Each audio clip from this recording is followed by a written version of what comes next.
Hello and welcome everyone back to another episode of the Publisher Lab. I'm Tyler Bishop, and not alongside me virtually.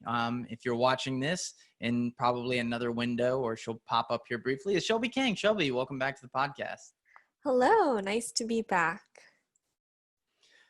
It's been a interesting time as we've gone through different iterations and ideas behind the podcast. But so now people can watch and listen on a lot of different platforms. So if you've been just a previous audio listener, check us out on video. Or if you're just discovering it now via video, surprise, surprise, every place that you would imagine you could listen to this to, you can listen to it as well. So to all of our newest listeners, hopefully we don't disappoint, and thanks for listening. And Shelby, what do we have on the docket today? Yeah, it's a bit of a slower week in terms of different news going on, but that doesn't mean that we don't have anything to share. The first thing I wanted to start off with was from Media Post, and it's about how the U.S. ad economy has risen almost 6% in August, and this is the first expansion since March. Why am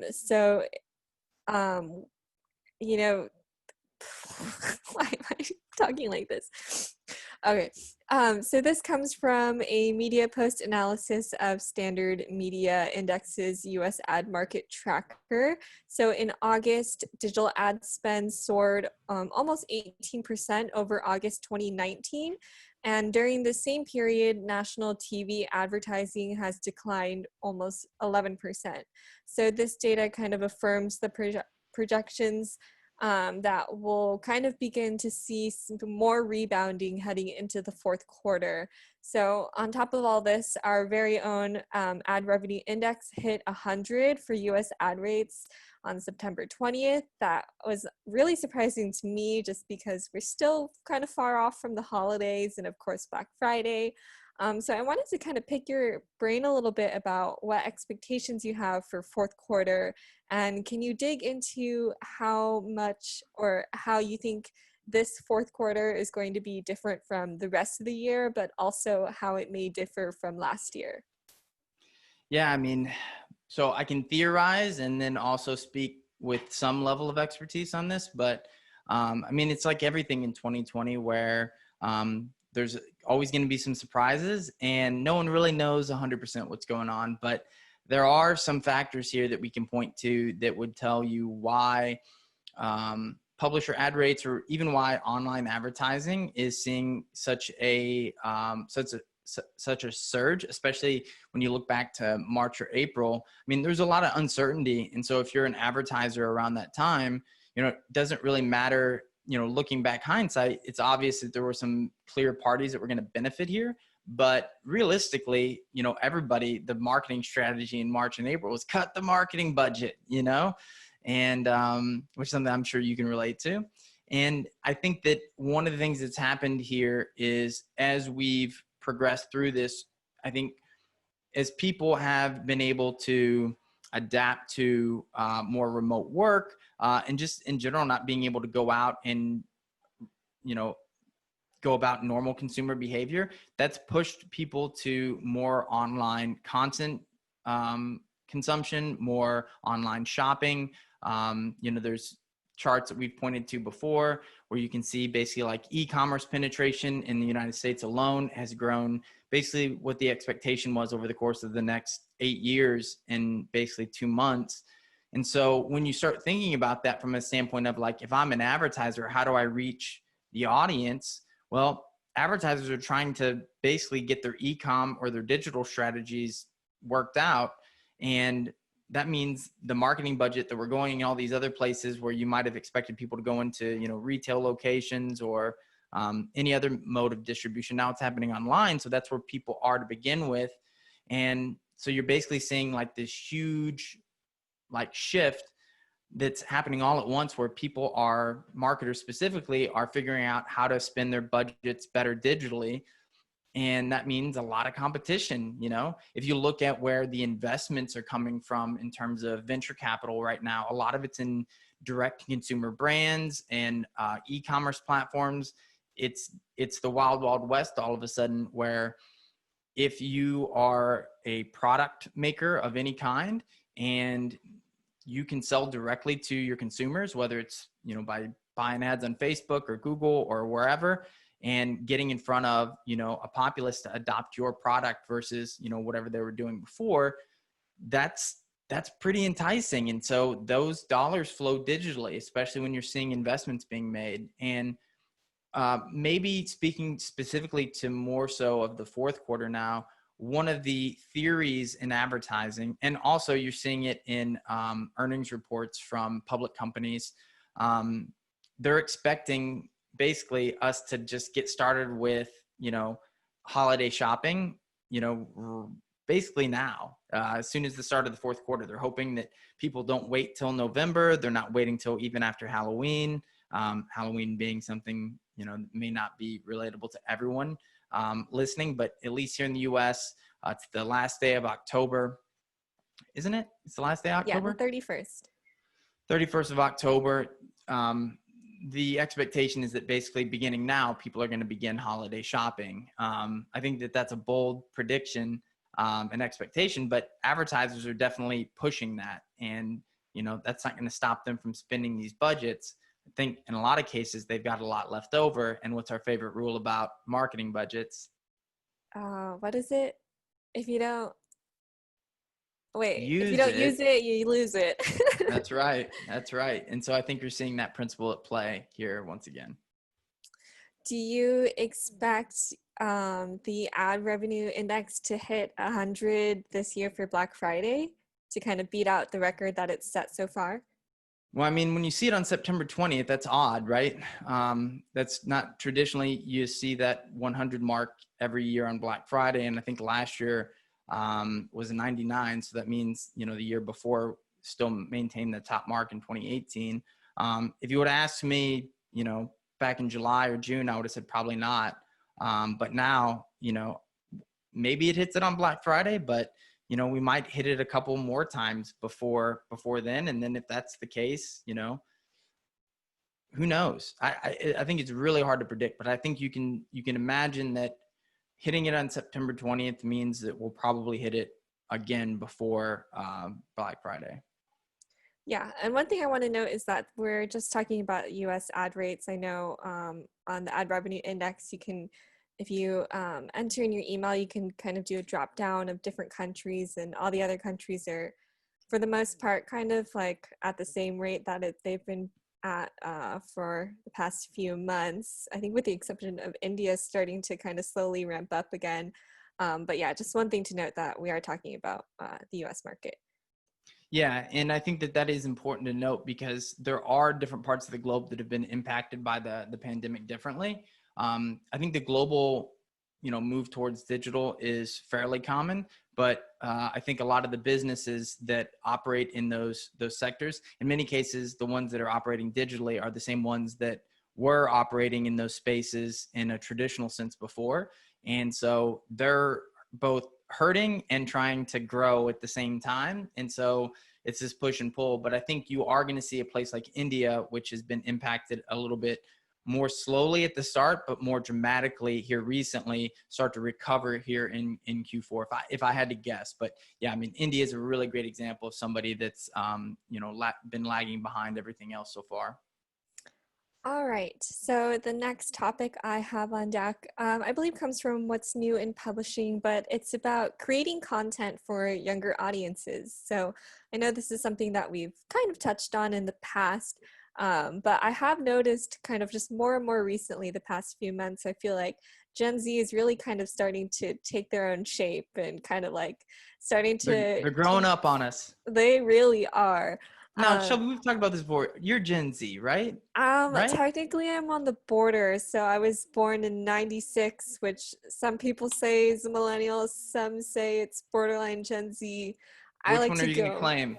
I like to agree with Dwayne, our founder, and say that being a millennial is a state of mind. And I feel like I am a millennial personally. The mindset. Yeah. Yeah, but I do have like some respect for the Gen Zers because I feel like they're really kind of starting to grow into themselves. So I pulled 4 different ways to create content for younger audiences, and I was thinking maybe you can rank them Okay. from the most important to the least important. So the first one is to create listicles. So on the web, it comes down to how scannable your content is, and lists are very scannable and search friendly. So they're a smart way of connecting with people because our brain wants to finish things. So if you say, here's a list of 13 reasons about this, then the chances are you're going to want to look at all 13 just because it's a finite number. The second way is to connect with influencers. So there's been a huge debate on whether influencer marketing works or not. But while the jury is still out, what's kind of undisputable is that younger people do seem to like influencers and they follow them. So nearly 3/4 of Gen Z and millennials in the US follow influencers on social media. The next one is to make your content as interactive as possible and use a lot of different platforms. So, you know, up until about a year ago, everyone was busy figuring out how to present content on Snapchat, but now it's all about TikTok. So these new platforms bring new ways of interacting with your audience. There's a lot of opportunity to interact with them, like using story recaps or quizzes. And then the last one is to think mobile first. So everyone knows that young people love spending time on their phones. So understanding reader behaviors, using short paragraphs and titles with a lot of different, subheadings kind of goes a long way there. So let's see, out of writing, I've never heard this before, listicles instead of articles, or just lists that are articles, connecting with influencers, making your content interactive and using different platforms, and then thinking mobile first. So I guess with 1 being the most important and 4th being the least important, how would you kind of rank those? So we did a bit of a listicle ourselves here with this.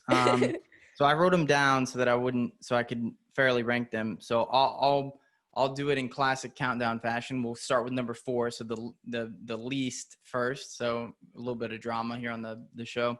So I guess the first is listicles. I what's old is new again. I don't know that that's necessarily a Gen Z thing or a younger audience thing. I think that that's a people thing. And we've seen it in search results for a long time. Lots of articles still rank at the top because it's like the 8 ways to, something I was looking up earlier today, 8 ways to transcribe a YouTube video, that sort of thing. So I would say that's number 4. Number 3, it's close, but I would say probably influencer collaboration connection. I do think that that's something that's just at large. I think it used to be when you wanted parenting advice, you went to your mom and dad. I do think that that's shifting both for millennials and for Gen Z to where you ask Google, you ask the web, you go to your favorite blogger, your favorite influencer, and find out like what type of stroller would they get, that sort of That's so thing. weird to think about too. But it's probably true, right? Yeah, definitely. And so then I would probably go with mobile first. It's not very appealing and it's not very specific, but that approach I think is really important, especially right now where in the evenings when I'm trying to like wind down from all my podcasting and my interviews, I sit in front of my television and I largely look at my phone. And it's because even when I'm on a desktop computer, probably more so than most people, most of the content I consume is on a mobile phone. And I do find myself developing habits and developing new behaviors based on the fact that I like certain user experiences and the ways that certain people deliver their content, and just there's certain platforms that I identify with. So I think being in lots of different places in that respect is good too. And that's leads to the number 1, which is interactive content across multiple platforms. And so, I think that technology is making this easier for publishers too, where, if you wanted to, create something interactive or complex before, you better know some JavaScript or something like that. But now with modern frameworks and even headerless CMSs, you're finding the ability to kind of churn out or even like app development with things like bubble.io and a lot of the other ones that are out there. You can build web applications, drag and drop, really easily. And this is making it simple for publishers to actually create content that's kind of addictive or fun. One thing that comes to mind is the other day I read an article, and it basically took hip hop artists. It took like hundreds of them throughout the last, 20, 30 years. And it used machines to basically go through, read all the lyrics, which they just connected to an API. And it basically pulled out unique phrases or words to rank them based on their complexity and their vocabulary. So you could see in this big chart, and you could turn on different things. There's one button that's like just Wu-Tang, and you click on it and you can see just where the Wu-Tang Clan sits in the entire plot chart. And I spent forever on that, because it was like a justification for me of like, oh, see, I like this hip hop artist and they have a greater vocabulary. I like the smarter, more intelligent hip hop. You know what I mean? Or an artist that I think is garbage. And you can be like, well, look, it's because they use, almost no vocabulary. Who likes 21 Savage anyways? That's I don't so know if funny. that's our audience or not. They may just be like, what? Who is that? But either way, I find I think that's a key point where I think a lot of publishers will thrive in the future. And I think platforms are adding more and more features so that you can do this in their ecosystem, which I think is good, but you don't want to be, married to this thing where you're, dropping all your cool content onto Instagram or something.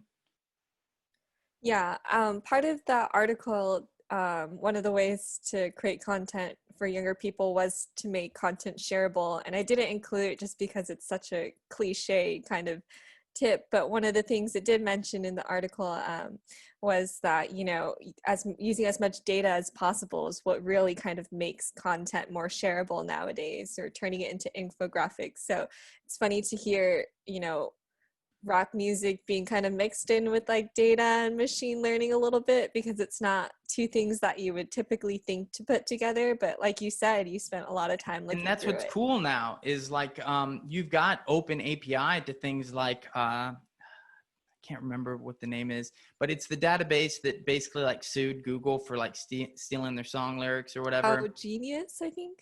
Genius, yeah. So they have an open API. So if you wanted to build, your own thing, but do it on country music or something lame, you could do that because they have an open API. And there's a lot of applications where it's like, this is a plot chart application. I want to hook it to a database. You could basically just say, I want to connect the artist and show the artist here in the the X-axis, and then the Y-axis show the, unique lyric count. And then all you would do is mesh it with that API, find where those fields are in the API, and you're not doing any coding. You're just using an interface. And there's so many open databases out there. It's amazing. I couldn't believe the other day when I was going through stuff. But yeah, it's an interesting time. All right. And the last topic I have on deck, I wanted to kind of talk to you about an interview that you did not too long ago with Simon Andrews from MobileFix. So you guys talked a lot about, big tech and what's going on in digital publishing. So I wanted to kind of see if you had any major takeaways from the interview, or whether he said anything that surprised you or kind of changed your perception on any of the topics. Well, I could talk to Simon for a really long time. He's a very interesting guy. We did that interview as a part of a program for pubops.org, which is really focusing on like the future of technology and data and digital publishing. And, we really talked about the major platforms, Google, Apple, Facebook, Amazon, and just the dominance that they have and they play in the digital space, and how they've their stock price, along with just their integration into, lives of consumers everywhere over the last 6 months has been unprecedented. And so we were basically talking a lot about like Apple potentially being a search engine and what that would mean for someone like Google, and even publishers. When you think about publishers thinking about SEO as like, I'm basically doing Google optimization, right?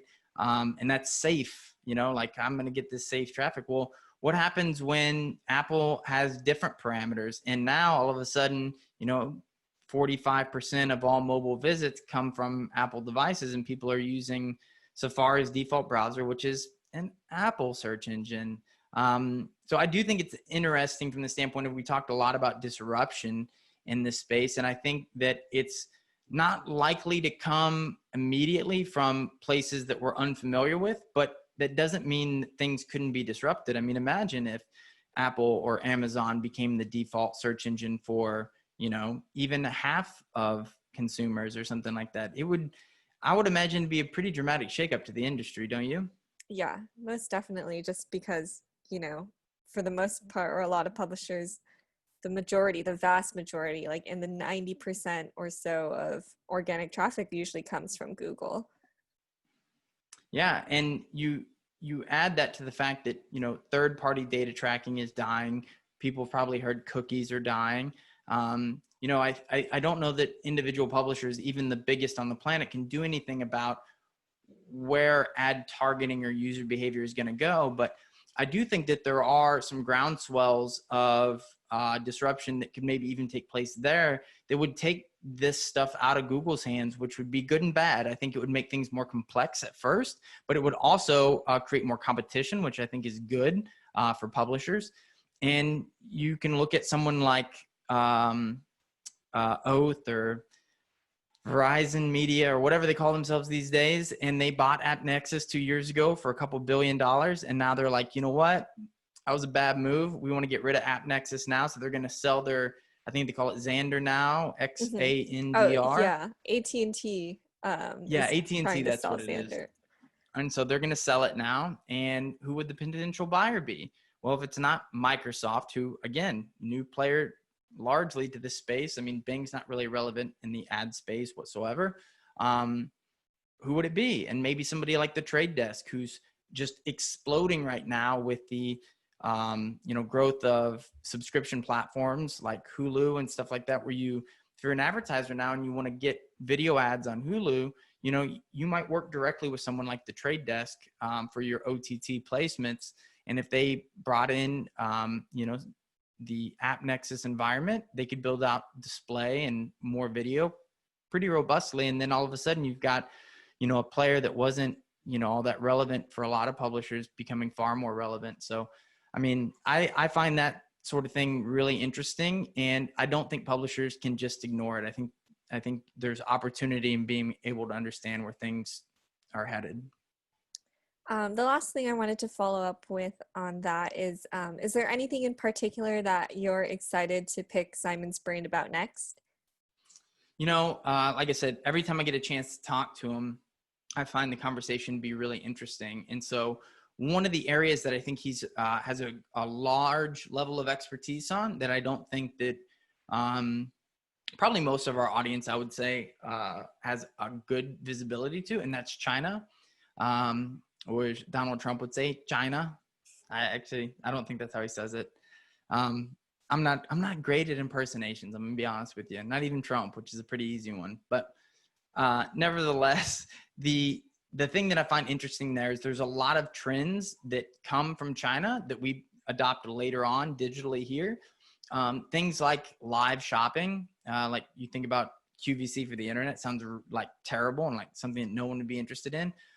People love it over there, and the equivalency of Kim Kardashian over there is basically, doing drops like a Nike or something like that and selling products through their digital channels and video channels on live.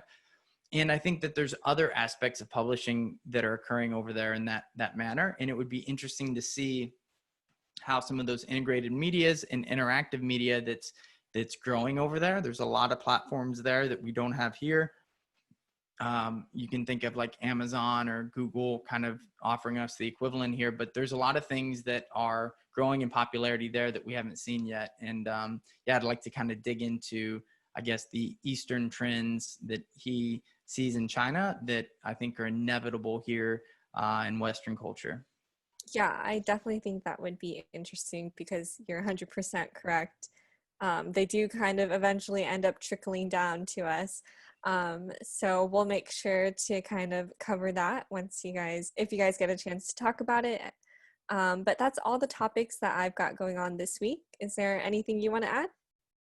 No, I think that's it. If you haven't had a chance to check out the interview with Simon and myself on pubops.org, I think it's up now, so you can probably find it there. But yeah, if this is a topic that interests you, I'd say dig into that. But other than that, hopefully our listeners enjoy some of the expanded formats and ways to listen to the podcast. And if you're new, we'd love you to leave us a review. Those things are great. They help us continue to grow and develop the podcast. Share it with your friends, your high school softball coaches, anyone that you can think of. Super helpful. So I want to thank everybody. And Shelby, any parting thoughts? No, that's all. All right. Well, we'll thank everyone with that, and we'll catch you next time on another episode of The Publisher Lab.